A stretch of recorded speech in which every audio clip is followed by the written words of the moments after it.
వెంకటరెడ్డి గారు ముందుకు వెళ్లే ముందు ఒకసారి పాపారావు గారితో మాట్లాడదాం. ఒకసారి పాపారావు గారు ఏదో ఒకసారి హ్యాండ్ రైజ్ చేస్తారు, ఒకసారి మాట్లాడండి పాపారావు గారు. ఏం లేదు మిత్రులు, ఆయనకి కొంచెం ఈ టాపికే ఇన్కన్వీనియంట్ గా ఉందనుకుంటే ఆయన ఏం చేయాలో తెలియక అవతల పక్కన విమర్శించుకుని అసలు ఇక్కడ మొదలైందే మీ దగ్గర ఆ టాపిక్. బయట వాళ్ళు చేసింది దానిలో 10%, మీ దగ్గర 90% జరిగింది. ఒకళ్ళు స్టేట్మెంట్ ఇవ్వగానే అది సోషల్ మీడియాలో చాలా మంది సీఎం అని చెప్పి చేశారు, డిప్యూటీ సీఎం అని. అందుకని ఏంటంటే మొదలైంది కాబట్టి చాలా ఇన్కన్వీనియంట్ ఫీల్ అవుతున్నారు, అది మాత్రం కనపడతానే ఉంది.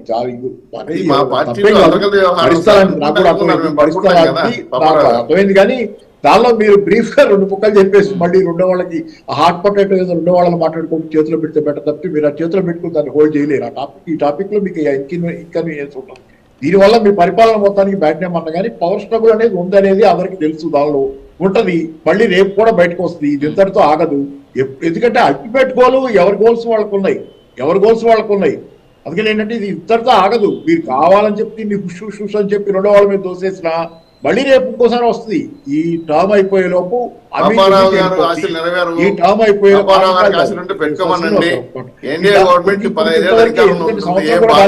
పూర్తిగా ఈ టర్మ్ అయిపోయే లోపు తెలుసుకుంటారు మీరు, అది మాత్రం గ్యారంటీ. కాకపోతే ఏంటంటే టీడీపీకి దానికి ఇండిపెండెంట్ గానే మెజారిటీ ఉంది, అంతవరకు నిజం, ఎవరితో అక్కర్లేదు దానికి. కానీ కూటమి ధర్మం ప్రకారం ముగ్గురు కలిసిపోతున్నారు. ఏదైనా కానీ నేను చెప్పేది ఒకటే, ఈ టర్మ్ అయిపోయే లోపు పెద్ద ఘర్షణ జరుగుతుంది. కాకపోతే ఏంటంటే బీజేపీ అనేది ఒక ఫ్యాక్టర్ సెంటర్ లో ఉంది కాబట్టి దాని గురించిన వరీస్ అందరికి ఎవరి వరీస్ వాళ్ళకు ఉంటాయి కాబట్టి అది కొంత పవన్ కళ్యాణ్ గారి వెనక కొంత దాని ఆశీర్వాదం ఉందనేది మామూలుగా అనుకుంటుంది. పవన్ కళ్యాణ్ గారు స్వయంగా చెప్పారు, ఢిల్లీలో మోడీ నాకు బాగా తెలుసనో లేకపోతే నా మోడీ నాకు బాగా ఇది చేస్తారో నా తప్పుదే చెప్పుకున్నారు కాబట్టి నడుస్తుంది. కానీ లేకపోతే కనుక ఎప్పుడైతే ఢిల్లీ పవర్ సెంటర్ కొంచెం అటు ఇటు అయింది అనుకోండి, ఎప్పుడైనా 5 ఏళ్లలో ఇక్కడ మొత్తం బయటపడిపోతాయి. ఏదైనా కానీ అల్టిమేట్ గా బయటపడకనేది మాత్రం తప్పదు ఏపీలో. ఎప్పటికైనా సరే ఇది ఇప్పుడు ఇవాళ దాచిపెట్టాలనుకున్నారు, రేపు దాచిపెట్టలేదు. తప్పు కూడా కాదు, సహజం. 2 పార్టీలు అయ్యి, ఒకే పార్టీ కాదు కదా, 2 పార్టీలు అయ్యి కొట్లాడుకుంటాయి అధికారం కోసం.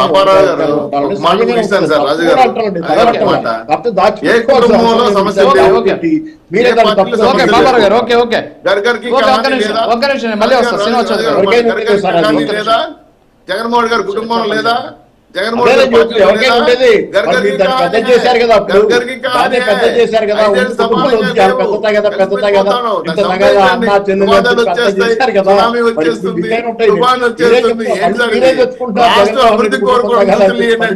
విడిపోతారా? భార్యాభర్తలు కలిసి ఉంటారా? ఏం చేస్తారు నాకు అర్థం కాదు. మీరే విడిపోతారు, రాష్ట్ర అభివృద్ధి కోసం సూచన చేయరా? విడిపోతారు, గొడవపడతారు, ఎప్పుడో ఒకటి విడిపోతారు, ఇది పేలిపోతుంది.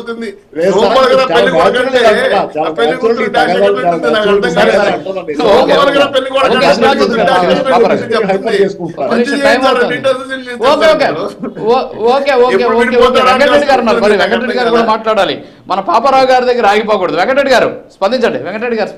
సార్ ఇప్పుడు మేం కాదు కదా సార్, ఇప్పుడు ఆంధ్రజ్యోతి రాధాకృష్ణ వాళ్ళకి ఎంత, తెలుగుదేశానికి ఆంధ్రజ్యోతి రాధాకృష్ణ ప్రధాన సలహాదారు. ఇప్పుడు ఆయన చెప్పాడంటే అది ఒక వేదవాక్కు. జనరల్గా ఏంటంటే ఇప్పుడు ఆయన చంద్రబాబు నాయుడు మంచి మేలు కోరుకునే వ్యక్తే కదా. ఎప్పుడు చంద్రబాబు నాయుడు కీడు, తెలుగుదేశం కీడు అయితే ఏ రోజు కోరుకోడు కదా. ఫ్యాక్ట్గా మాట్లాడుకుందాం మనం యాజ్ ఎ జర్నలిస్ట్గా, ప్రజెంట్ మీరు కూడా జర్నలిస్ట్గా. ఇప్పుడు ఆయనే కదా అంటుంది రేపు 4/20/2025 అంటే రేపు ఏప్రిల్ 20వ తారీఖు చంద్రబాబు నాయుడు గారికి వయసు 75 ఏళ్ళు వస్తుంది. రేపు పొద్దున మళ్ళీ ఎలక్షన్ వచ్చేటప్పటికి 79 ఏళ్ళు అవుతుంది. చంద్రబాబు నాయుడు గారికి ఇప్పటికే ఆరోగ్యం సహకరించట్లా. ఎందుకంటే ఆయన మనకు బెయిల్ మీద వచ్చేటప్పుడు మీరు చూశారు కదా కండిషన్స్. ఆయన మన కోర్టులో అప్లై చేసినప్పుడు బెయిల్ చూశారు కదా. ఆయన చంద్రబాబు నాయుడు గారు అనేక డిసీజెస్ ఉన్నాయని బెయిల్ అప్లై చేస్తే అప్పుడు మధ్యంతర బెయిల్ వచ్చింది, ఏది స్కిల్ డెవలప్మెంట్ కేసులో. సో ఆ ఆరోగ్యం దృష్ట్యా తెలుగుదేశం పార్టీ భవిష్యత్తు ఏంటి? ఇప్పుడే చంద్రబాబు నాయుడు గారు లోకేష్ను కూర్చోబెట్టకపోతే ఈ తెలుగుదేశం పార్టీ పరిస్థితి రేపు అగమ్యగోచరం అని చెప్పి వాళ్ళ సలహాదారు మాట్లాడుతున్నారు. దాని ప్రకారం వాళ్ళ నాయకులు మాట్లాడుతున్నప్పుడు మేము చూసి నవ్వుతా ఉన్నాము. అందుకని మా మీద వాళ్ళ కోపం వస్తుంది అన్నందుకు, వాళ్ళు చెప్పినందుకు వాళ్ళ మీద కదా ముందు రావాల్సిందే. అదేందయ్యా నవ యువకుడు ఇప్పుడు చంద్రబాబు నాయుడు 74 ఏళ్ళ యవ్వన వయసుడు పరిగెత్తుతో ఉరకలెత్తుతా ఉన్నాడు. అసలు చంద్రబాబు నాయుడు గారు ఇప్పుడు కాదనేది ఎవరు? ఏమైంది ఆయనకి? ఆయన ఇంకో 30 ఏళ్ళు 40 ఏళ్ళు 2047 వికసిత భారత్ దాకా బతికే ఉంటాడు. అప్పుడు దాకా శాశ్వతంగా ఉంటాడు అని చెప్పట్లేకపోతున్నారు మీరే చెప్పండి. మరి లేకపోతే మా మీద అరిచేది ఏంటండి? మా మీద ఏదో మేము ఇందాక ఏదో పుష్ప కాదని వినండి సార్, ఆయన ఏదో పుష్ప డైలాగు చెప్పి వినండి సార్ ఒకరు దయచేసి పుష్ప డైలాగ్ చెబుతున్నాడు. నాకు కూడా కొద్దిగా డిబేట్లకు అలవాటు నాకు కూడా వస్తుంది కాదు. నిజమైన మీకు నిజంగా మీ ఇద్దరికి ప్రేమ ఉంటే కొట్టుకోకుండా ఉండండి రా, దమ్ముంటే అప్పుడు మేము మాట్లాడకుండా ఉంటారా బాబు అని మేము కూడా చెప్పచ్చు. అంటే మీ అంత ఏదో కూడా. రెండు, నేను ఒకటి సింపుల్ క్వశ్చన్ అడిగా, ఎందుకు లోకేష్కి హైయెస్ట్ ప్రయారిటీ ఇస్తున్నారు, ఉప ముఖ్యమంత్రి కంటే ఎక్కువ ప్రయారిటీ ఇస్తున్నారు అని అన్నదానికి సమాధానం తెలుగుదేశం చెంది ఇచ్చుకుంటామండి. మా కూటమి ఎవరి నాయకులు ఫోటో వేయాలి కూటమి డిసైడ్ చేసి, మీ సొంత డబ్బులు ఏమన్నా పెడుతున్నారా? మీ సొంతంగా ఎన్టీఆర్ వర్ధంతికి సంబంధించి మీరు వేసుకున్నారు కదా యాడ్లు, ఆ యాడుల్లో మీరు దేవాంశ్ ఫోటో అయినా వేసుకోండి, ఎవరికి అభ్యంతరం లేదు. ప్రభుత్వ యాడ్ ఒక ప్రోటోకాల్ ఉంటుంది, ప్రోటోకాల్ని మేము ఉల్లంఘిస్తామని డైరెక్ట్గా చెప్తున్నారు. సుప్రీంకోర్టు ఒక మార్గదర్శకాలు రిలీజ్ చేసింది, కేంద్ర ప్రభుత్వం తరపున యాడ్లు అయితే ఎవరెవరు వేయాలి, ప్రధానమంత్రితో పాటు కేంద్ర మంత్రితో అట్లా, లేదు రాష్ట్ర ప్రభుత్వానికి అయితే పాటు ఏదైతే ముఖ్యమంత్రి గారి ఫోటో, గవర్నర్ గారు, ఇలా ఉంటాయి ప్రోటోకాల్. అంతే తప్ప నారా లోకేష్ చంద్రబాబు నాయుడు కొడుకు కాబట్టి, లేదు దేవాంశ్ చంద్రబాబు నాయుడు గారు మనవడు లోకేష్ కొడుకు కాబట్టి, మా వంద కూటమి ప్రభుత్వం కాబట్టి నాగబాబు గారి ఫోటో వేసుకుంటాం, లేదంటే చిరంజీవి గారు, అట్లా కుదరదు సార్. దానికి ఒక రూల్స్ ఉంటాయి.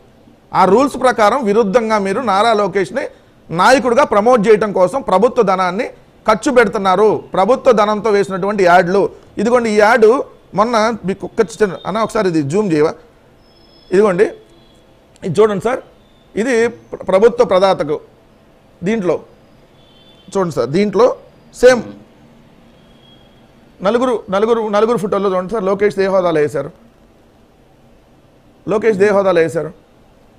ప్రగతి ప్రదాతకు స్వాగతం, పక్కన యువతల అంత గవర్నమెంట్ ఆంధ్రప్రదేశ్ గవర్నమెంట్ సింబల్ ఎన్నేసి మొత్తం ఇంగ్లీషు తెలుగు అన్ని పత్రికలకి 100 కోట్ల రూపాయల పైగా ఉంటాయి ఆ రోజు ఓన్లీ ప్రభుత్వ యాడ్లు. ఆఖరికి సూర్య, విశాలాంధ్ర, వార్త అన్ని పత్రికలకు ఇచ్చారు సార్ యాడ్లు ఆ రోజు. నేను అడుగుతుంది ఇది, మీరు ఎందుకు ఆ ప్రయారిటీలో లొకేషన్ ఇచ్చారు? ఈ రోజు కూడా నిన్న మీరు ఇప్పుడు చూపించారు, నిన్న రిపబ్లిక్ డేకి సంబంధించి జరిగినటువంటి కార్యక్రమంలో.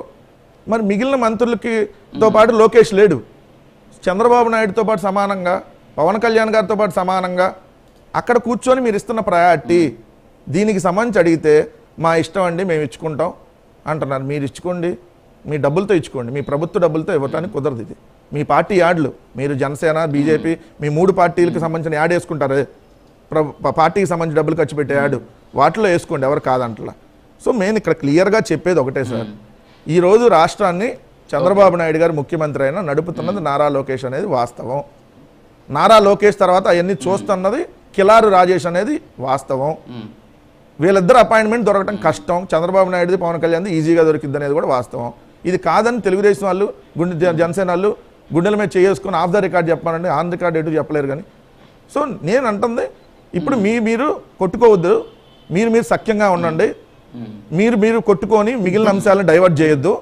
మాకు రాష్ట్రానికి మీరు ఇస్తానన్న హామీలు ఏంటి, సూపర్ 6తో పాటు మీరు ఇచ్చిన మేనిఫెస్టోలో నిరుద్యోగ వృత్తి ఎక్కడ, ఏదైతే 15,000 ఎక్కడ, 1,500 నెలల మహిళలకు ఎక్కడ, ఉచిత బస్సు ఎక్కడ, పవన్ కళ్యాణ్ గారు ఇచ్చానన్నట్టుగా ప్రతి నియోజకవర్గానికి 500 మందికి 10 లక్షలు ఇస్తా అన్నారు సార్ సంవత్సరానికి. ఈ సంవత్సరం లేవు, రాలేదు, ఇంకా అయిపోతుంది సంవత్సరం, ఎందుకంటే ఆల్రెడీ 8 నెలలు మీరు అధికారంలోకి వచ్చి. ఇవన్నీ మేము అడుగుతున్నాం. దావోస్ వెళ్ళి ఒకదానికి కూడా ఎంఓయూ కుదరలేదు. ఇది రాష్ట్రానికి పరువు తక్కువ కాదని అడుగుతున్నాం. ఎందుకంటే 1977 నుంచి 97 నుంచి నారా చంద్రబాబు నాయుడు గారు దావోస్ వెళ్తున్నాడు సార్. నిన్న దావోస్ వెళ్ళిన వాళ్ళు ఆయనే చెప్పాడు, అత్యంత సీనియర్ని దావోస్ వెళ్ళిన వాళ్ళు నేను వెళ్ళిన సార్లు ఎవరు వెళ్ళలేదు దావోస్ కని. మరి పక్క రాష్ట్ర వాళ్ళు పిచ్చోళ్ళు, వాళ్ళకి ఎంఓయూలు కుదిరినాయా? మహారాష్ట్రలో పిచ్చోళ్ళు, కంపెనీ వాళ్ళు పిచ్చోళ్ళు, అందుకని ఎంఓయూ కుదుర్చుకున్నారు. ఒక కంపెనీ ఎందుకు తీసుకురావాలి?